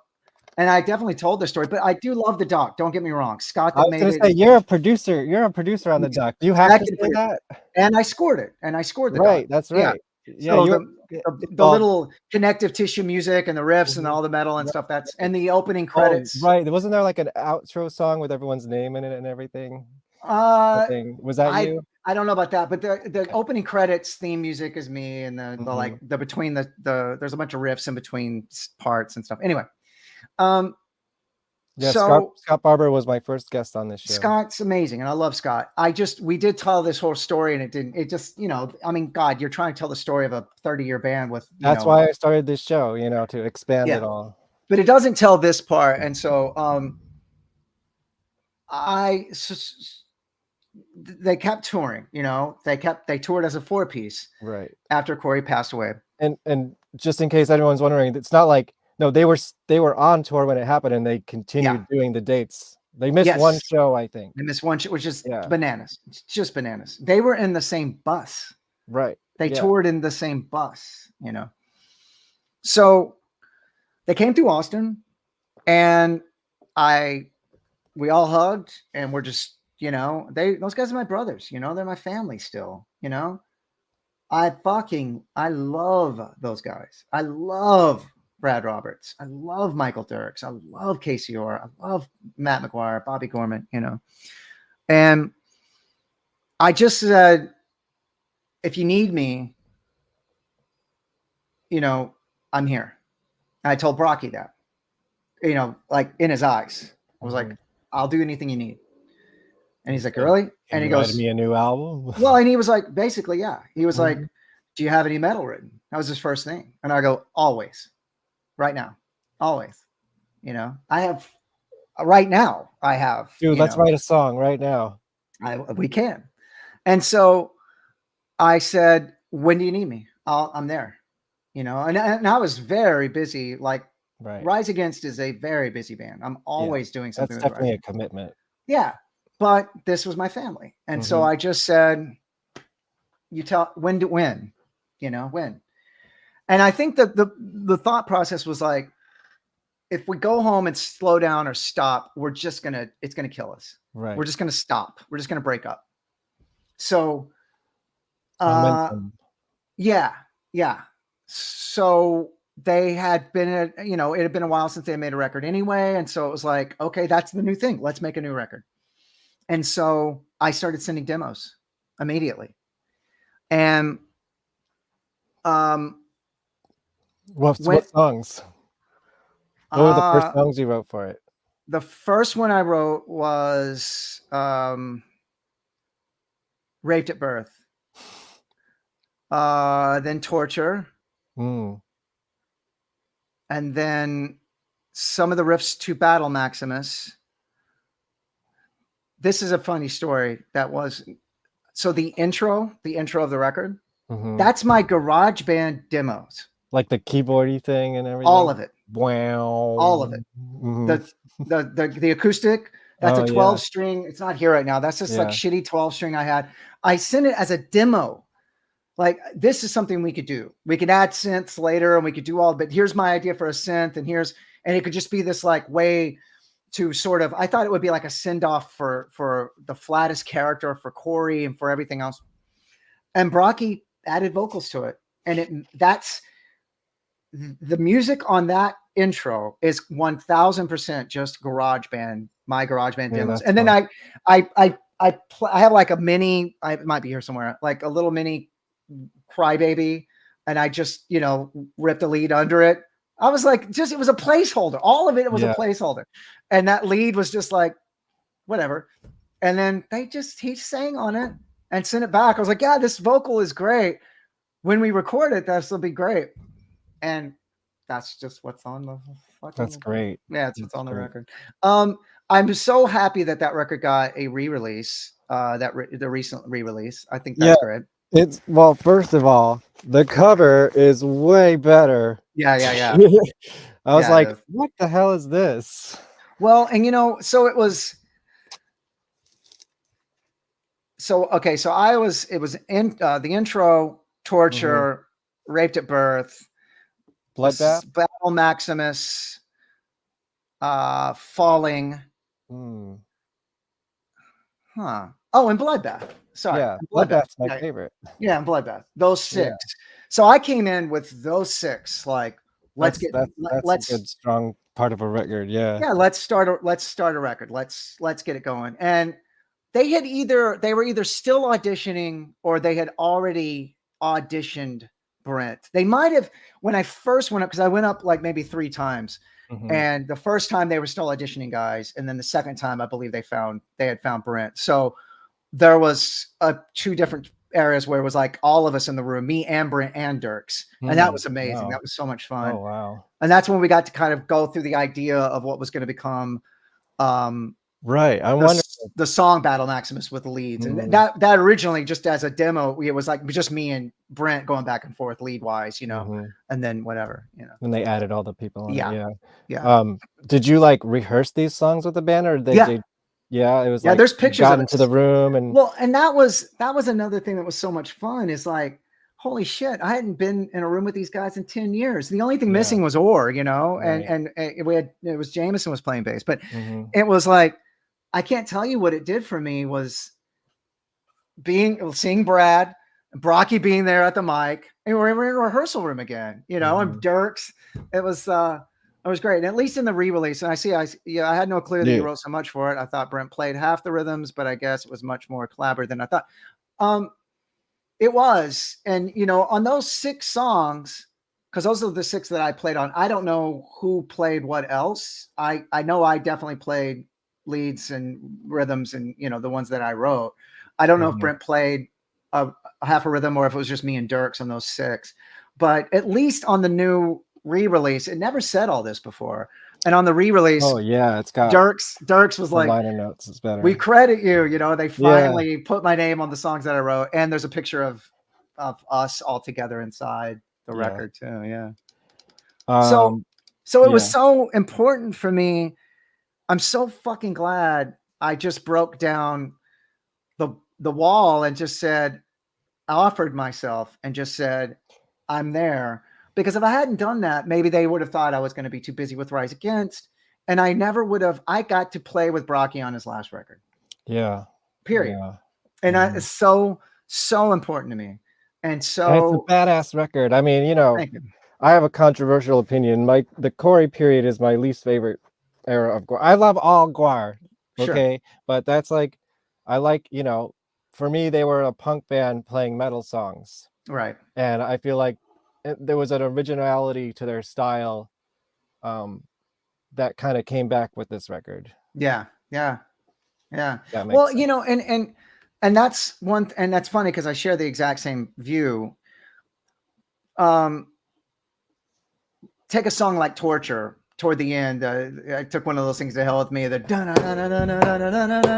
know, it was that sort of downstrucky thing. Is like before I was in the band, I was also like, they are a punk band playing metal, and so my vision of them was also the same way. And I wanted to, if it was something that had an intricate sort of riff, I also wanted to have it kind of just open up and go for, you know, like sort of a balls out Motorhead-y kind of a thing, and sound the way in my head GWAR sounded, you know. Were all the songs that you wrote, except for the ones you wrote in high school, were they written specifically for GWAR, or do you like write songs and then you're like, oh, this is a Rise Against song, and maybe I'll save this one for this project? Like, how does that work for you? Yeah, I mean, you know, to this day, I still write songs for GWAR. I can't help it. I have a whole other thing. Do they know that? Yeah. Okay. I mean, I can't really. Right. Say what, you know, whatever you can say. What or not say. Well, you know, I can't really talk about it right now. But I didn't ask a question, just so you know. Well, we always collaborate together. Yeah. We've always collaborated, you know, and during, you know, it's coming back from battle, you know, with Battle Maximus and stuff. It's almost like we always continue this. It felt just so natural and normal.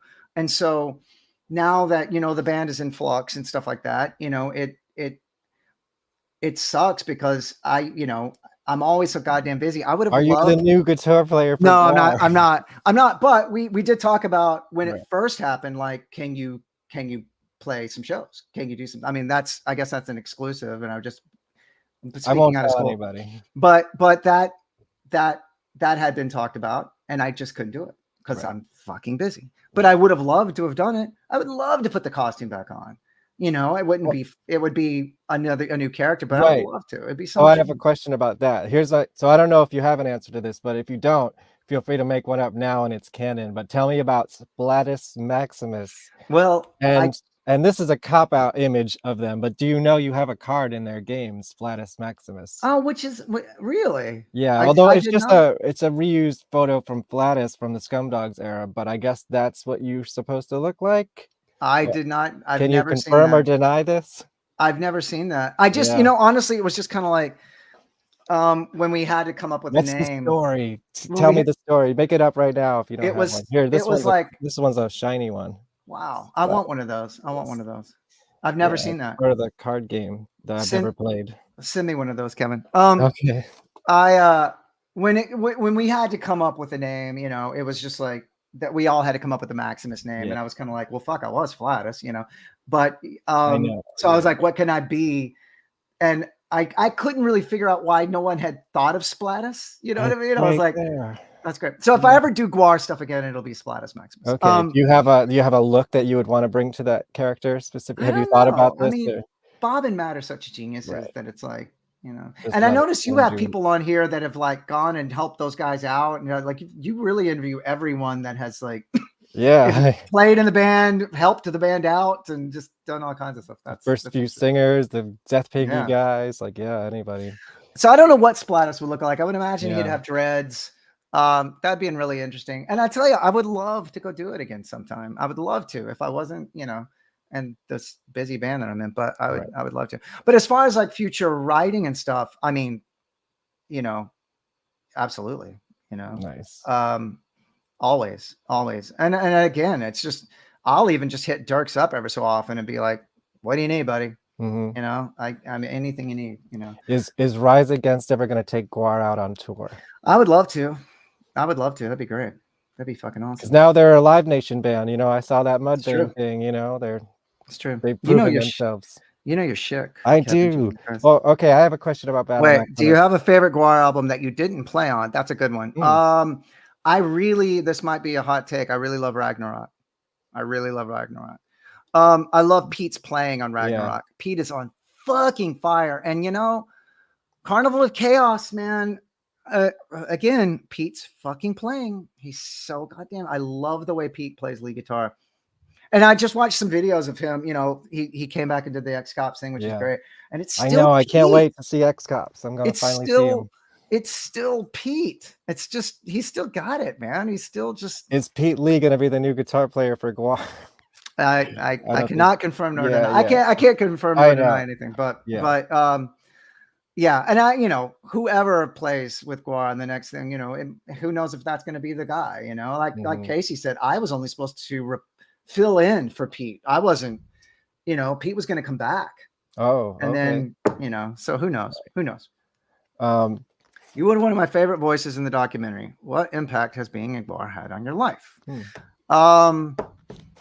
Man, that's a great question. And thank you for saying that about the documentary. Oh man. You're in the doc more than you're in the book. I'll tell you that much. Yeah, that's true. That's true. Which is a shame that they didn't talk about the Battle Maximus thing, but I'm glad I got to talk about it here.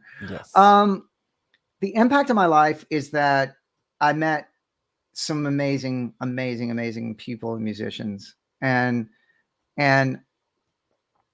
it opened my world. It broke my brain. It broke my heart.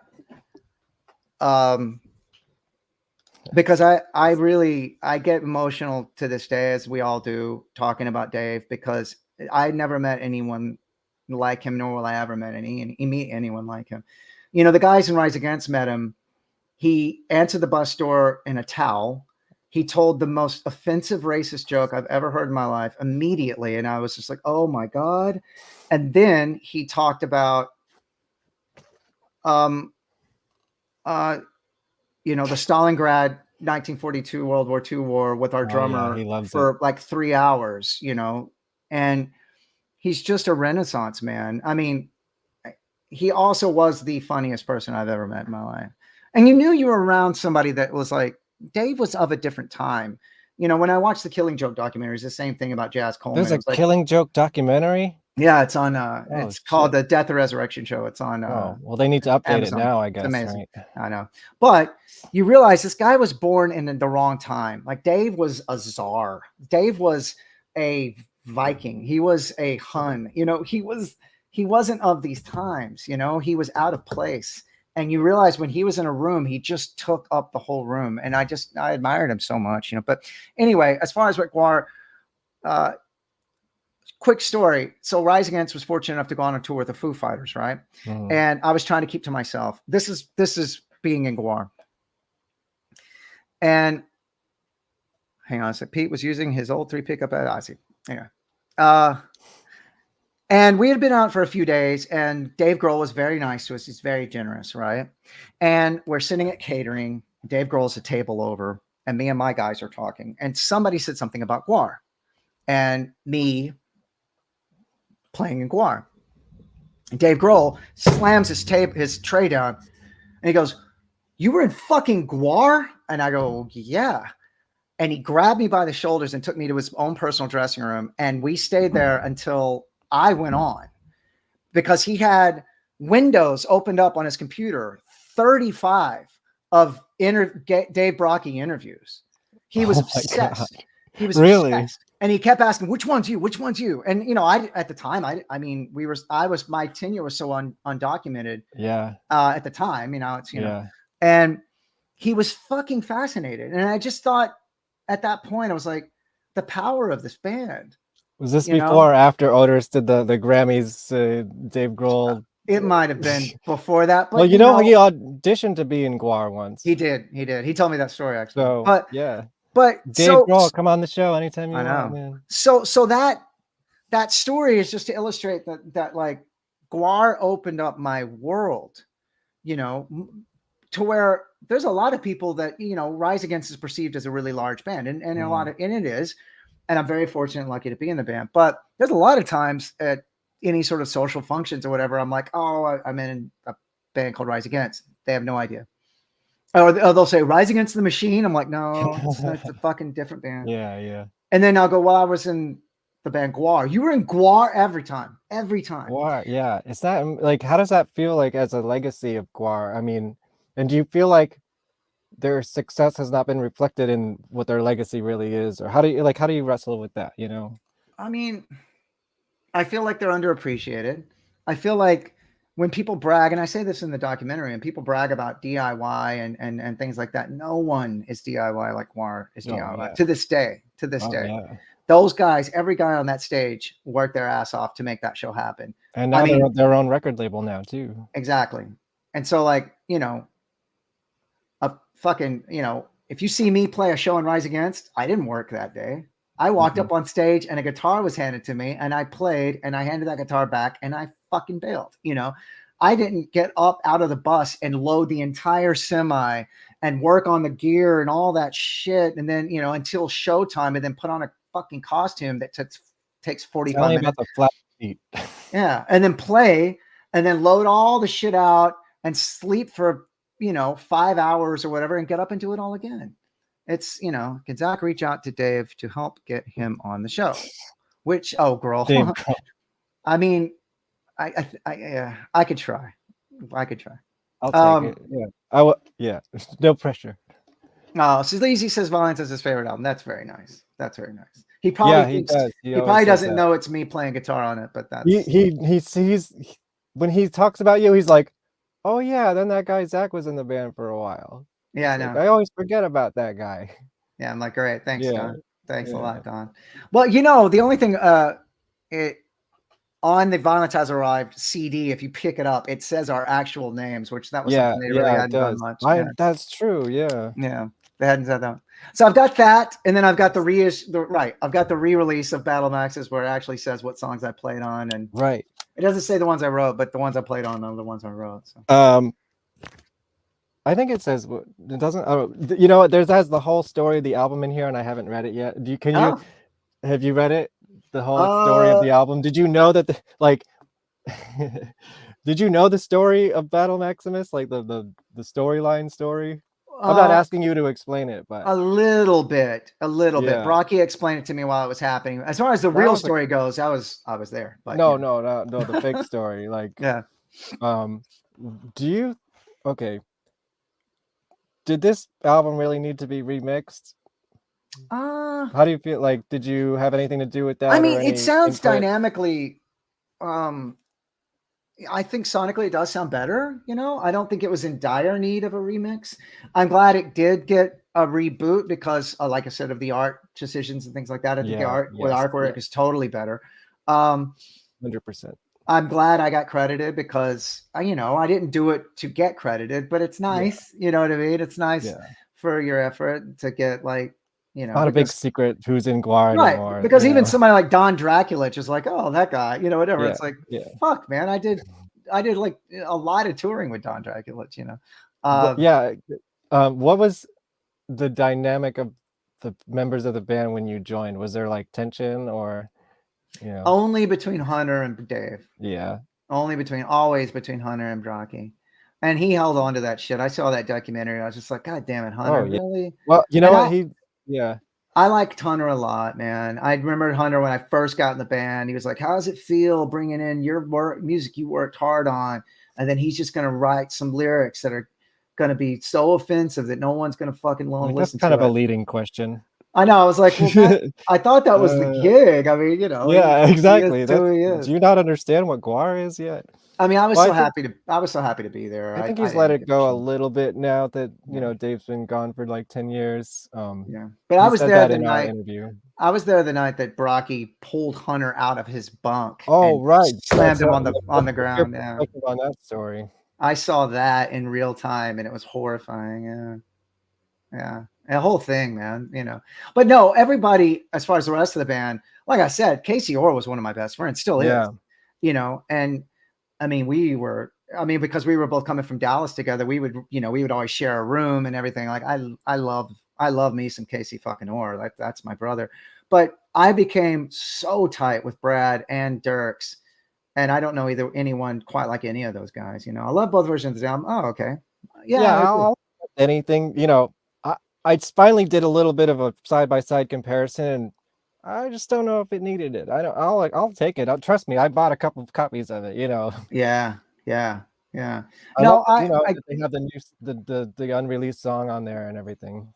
I have to. I'm just glad to have my tenure in the band. Sort of. Were there any songs from those 2 records that you wrote for the band that didn't make it, or any leftover stuff from your time in the band?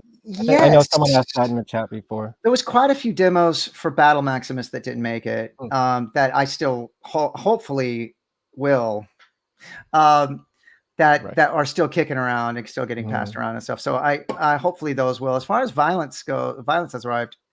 Were there demos for Violence Has Arrived too? There were, yeah. I think Orr and I came up with a few other things that just didn't make it. But with Battle, it was the song Battle Maximus. I had this whole other thing. And me and Dirks and Brad sort of put that whole thing together. The way it came out, I think Dirks brought in a few of those riffs, but the it's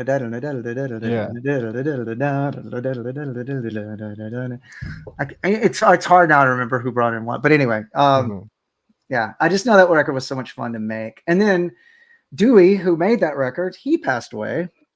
No, Dewey hasn't. Not Dewey, that guy, Dewey. No, not Dewey, that guy. Not the original guitar player, Dewey. Yeah.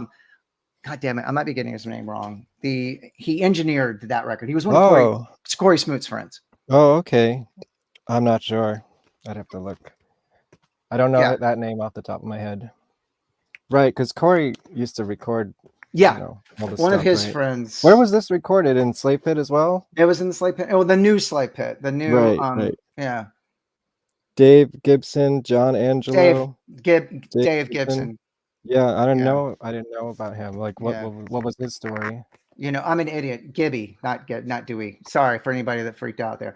Because you know what? Someone said that to Don's show. He was like, "I think Dewey died," and he's like, "I think Dewey was just on the GWARPod." No. Gibby. His name was Gibby. Yeah. He was just a guy. He had toured as like a drum tech, and he was definitely touring with the band when Corey was with it. But then he engineered that Battle Maximus record, Dave Gibson, and he died. He passed away shortly after that. A lot of death.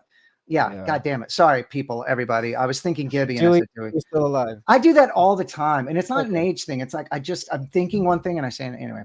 Names are hard to remember, especially like then in our fields, you got to remember everyone's fake names, and then in GWAR, like their character names, and you have 2 character names in GWAR.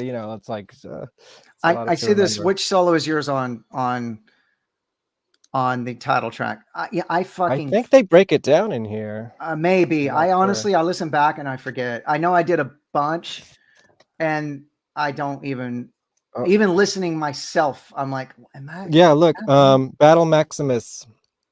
Splattus Maximus is from 101 to 125. Yes, and then Gibby was 225 to 235.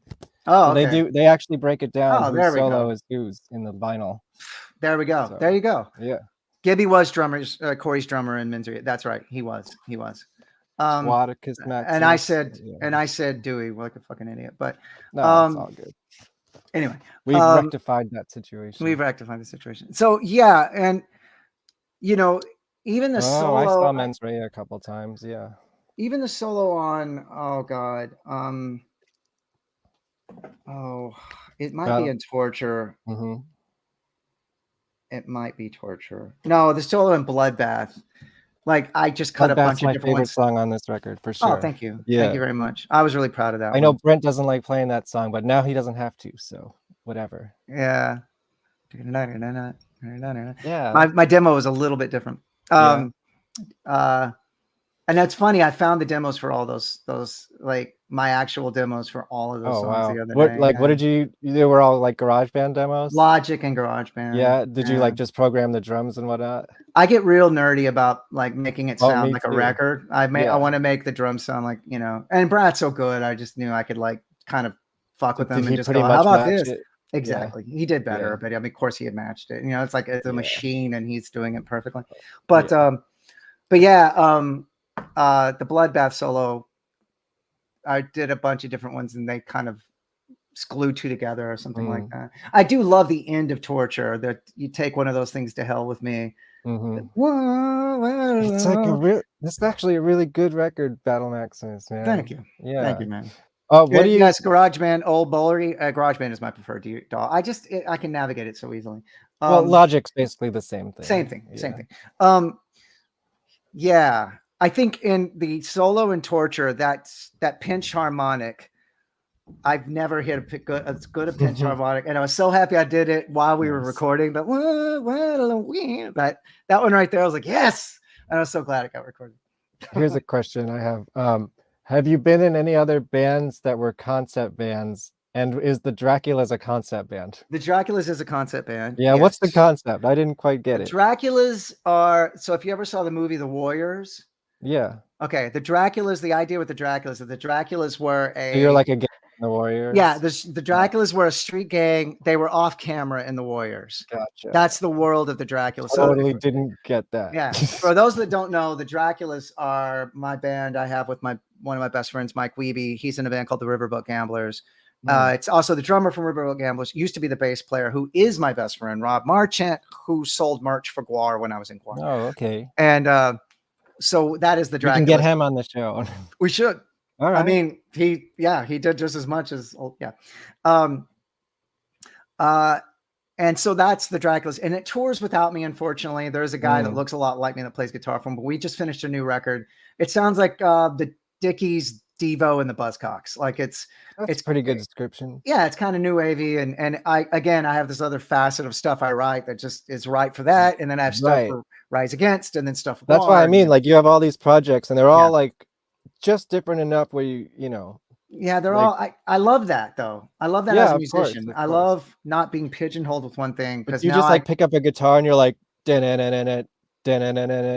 oh, okay, that's a Dracula's riff. Yeah, exactly.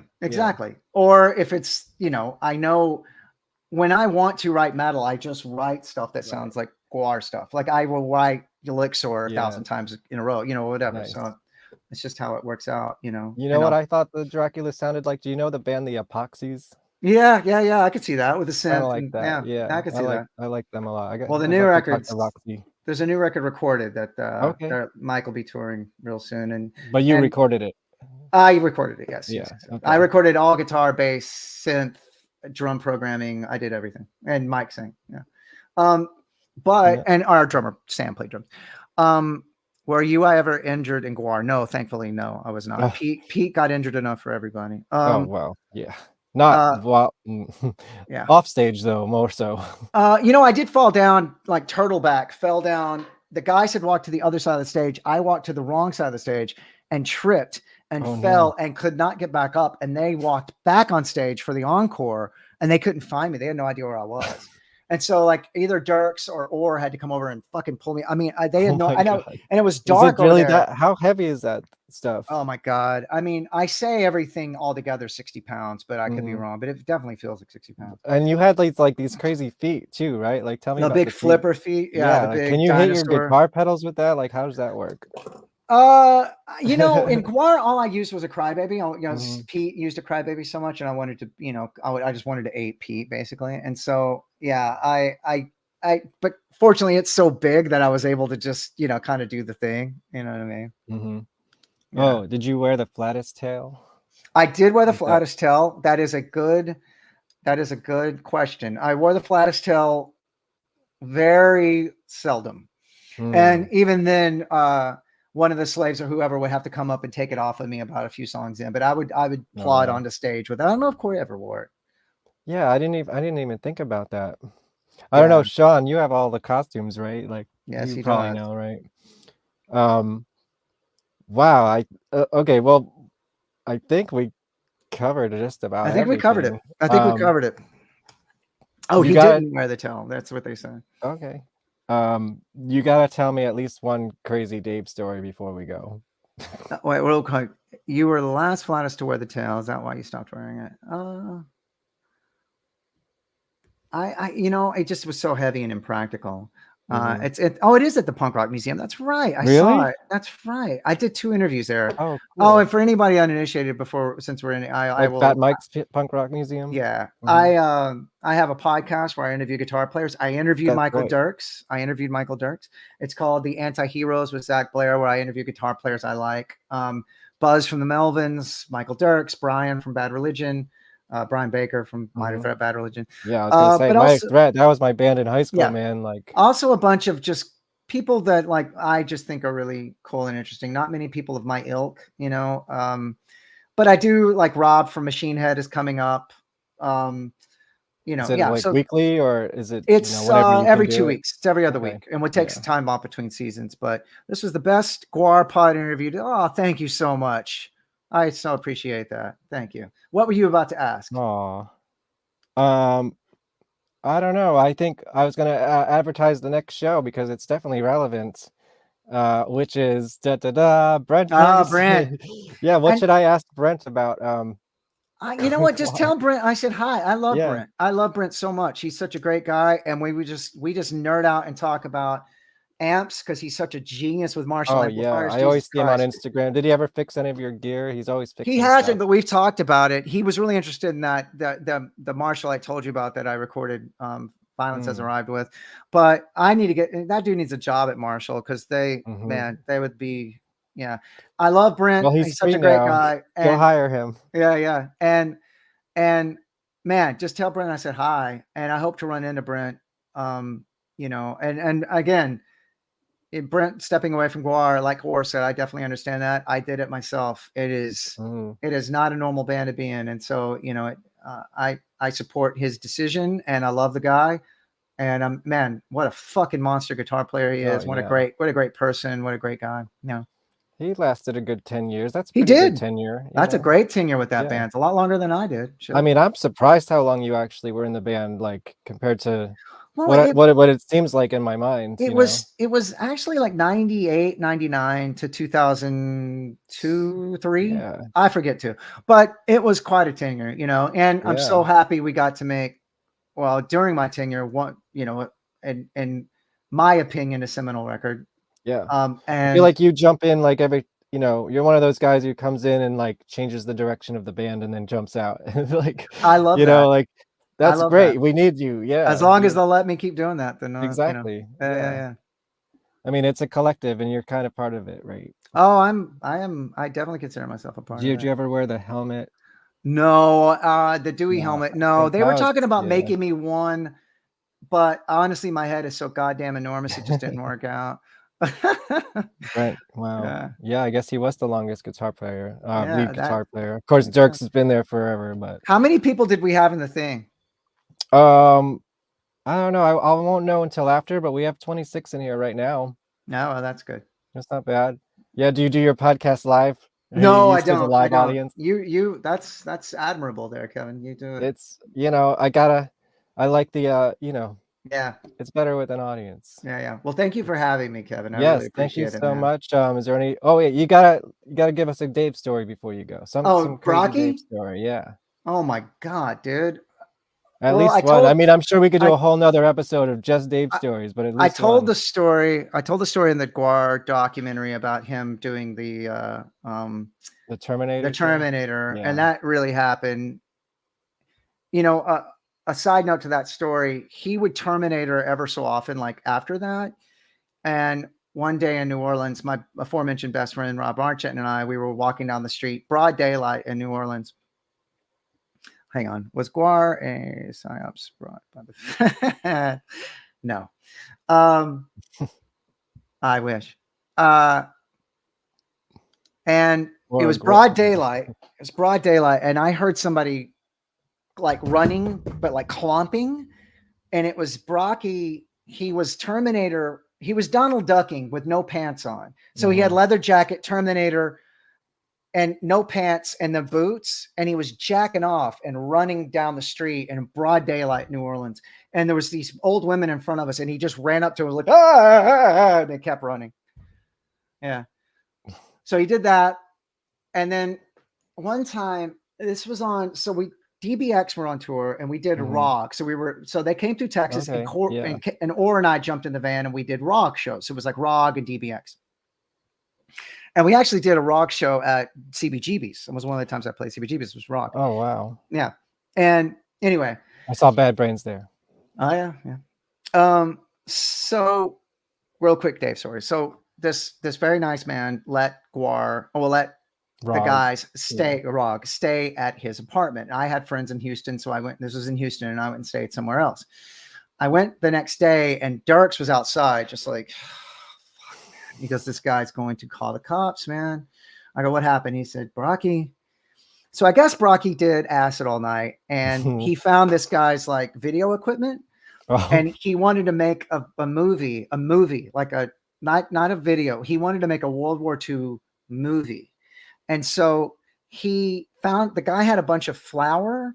And so Brocky just shook the flour all over the dude's apartment to make it look like a beach and destroyed his apartment, destroyed it, and filmed himself. It kind of went into like the calling Dr. Fong thing, like that's real, you know. Brocky was on acid and he did the calling doctor. He kind of went into one of those episodes, but it lasted all night. And so this was in the morning. Everybody woke up and and the apartment's destroyed. The guy's like, "What in the fuck?" And Brocky's nowhere to be seen, right? Zach turned out to be pretty cool. Okay. Well, thank you, Enderman Gazos. I'm glad I'm pretty cool. Anyway, so Brocky is nowhere to be found. I had shown up. Everybody's like, dude, Dirks is like, dude, the guy's house is trashed. Dave's not here. He's freaking out. And I could hear the guy yelling. And I'm like, fuck, what are we going to do? He goes, we got to find Brocky. He's somewhere out of his mind on drugs. And he just tore this guy's apartment up. And he goes, dude, Dirks had flour on him. There's flour everywhere. Like, I guess this guy was a cook or something. I don't know. I go in and we're looking around the apartment. It's dude, it is trash. I mean, the TV is kicked in. It's fucked. It's not cool. It's not cool. No, yeah. Funny, but not cool. Right. We don't advocate for this. So I had a feeling that Dave was there. Right. And because Brad is like, we're like, dude, we got to go. We got to just go find Dave. He's walking around Houston somewhere. And by the way, this had been hours. This is like 11 a.m. Dirks had gotten up at like 9, you know. So I go to the kitchen and the cupboard. And the cupboard, it's a cupboard. Dave is stuck like in the guy's cupboard, covered in flour, and he's totally naked, and he just goes and just a fucking cloud of flour comes out of his mouth. And he's flying on drugs. How did he get in there? I could not stop laughing. Oh my god, I laughed so fucking hard. And the dude was just beside himself with anger. I was like, dude, we gotta get the fuck out of here. Oh my god. Oh, and there was one time he done playing. We were in Europe, and everybody showered, right? And no one left, and all the hot water was gone because this was like just whatever. Brocky, of course, naked. Of course, always naked. Always naked. I saw that man naked more than I've seen. Like, anyway. And he's practically naked on stage, too. Always. Yeah. Always. So he fucking loses his mind, right? Because he doesn't get a hot shower, and he's ranting like, I do the most work and you fucking assholes. And he goes into, there's another dressing room, and it's got a bunch of mirrors in it, and he starts throwing a chair around, he broke every mirror there, and he's naked, by the way, so there's glass everywhere. So he had cut himself up, and he's flipping out. I'd never heard him like this. And we're all kind of like, holy shit. Like, I get it, but why are you going this fucking nuts? And it was like, it'd been a long tour. We were in Europe. It was like 6 weeks or something. Everybody has a breaking point. He snapped. This is it, man. And so it stopped, and he's like, you just hear glass cracking and, whatever, stuff falling. And I kind of looked up, and I needed to go to the bus. I was like, I want it out. I was one of the first to shower because I was one of the people that had taken the hot water, And I have to walk by that room where Dave is standing, and I didn't want to because I was afraid he's going to fucking throw the chair at me. He did throw a couch. He threw a couch at me one time. Wow, that's impressive. No reason. I would, throw a couch. I think he'd like hug me before it, like, I love you, dude, and then threw a couch at me, and he was naked when he did that. Well, yeah. I walked by the room. He had been ranting for 45 minutes straight. He had broken every mirror in this room, it was lined with mirrors. Every one of them. Broken chairs, standing there naked. I walked by, and he looks at me and goes, I was like, you fucking asshole. It was a joke. The whole thing was a joke. Wow. He's like, I don't care about cold shower. Who cares? I mean, what a performance. Like, did you feel like his life was a performance artist? It was all a performance. Yeah. It was all, and he was always on. He was never off. He was always on. I know we got a Grohl story, but do you have a Pat Smear story? Only that. Was he in the band at the time? Yes, he was. And only that I didn't talk to him much on tour, but now we text about guitars a lot. Nice. And it's one of the coolest things that my life has. I mean, the fucking whatever Foo Fighters, the germs, man. Yeah. It's the coolest thing in the world when a Pat Smear text comes up and he's taking a picture of a guitar and he's showing it to me. I know that's very name dropping, and I'm so sorry, but that's okay. I did it for you. To me, it's the coolest thing ever. But Dave Grohl is actually, I mean, he is one of the nicest, most genuine, awesome, real music fans, real musicians. And when we tour together, we've done it twice now, we go and jam punk rock songs all day, and it's amazing. That's awesome. We'll play, I've got video of us playing Minor Threat, Bad Brain songs and stuff. He's got one of the best punk rock drummers now. I mean, Josh Freese is like, from the Vandals and everything. Josh is amazing. Well, he still plays in the Dwarves. The new Dwarves album is great. Go get it. He does. Yeah. Well, anyway, okay. Well, thank you everyone for tuning in. Thank you so much. Brent is on the next show, January 17th at the normal time, 9 o'clock. Come back. And tell Brent I said hello, and I hope to see him real soon. Anything else you want to plug before you go? You got your podcast. I just saw that there's a whole rock show on YouTube. I need to check that out. Yeah, me too. No, the podcast Rise Against will be we're making a record this year. We're going to be busy. I might be, who knows what I might be doing with GWAR. Who knows? Who knows? Gotta stay tuned. You tell me. You know everything about GWAR. I don't know I don't know the future. I just know everything about the past. Well, you'll be the but first. I'll be there in New Jersey. You'll be the first now. And thank you for tuning in, Sean. I knew you'd be here. Hell yeah! Shout out to Sean. Yeah. I know he was like hyping me up to you as well. So he's the best. He's the best. Thanks, Sean. You're a great guy, man. I really. And shout out to Kevin one more time from the Starving Wolves. No, Kev. Yeah, Kev, good guy. And all right, guys, I think we did it. Thanks a lot, guys. See ya. Talk soon. Like, share, subscribe, comment.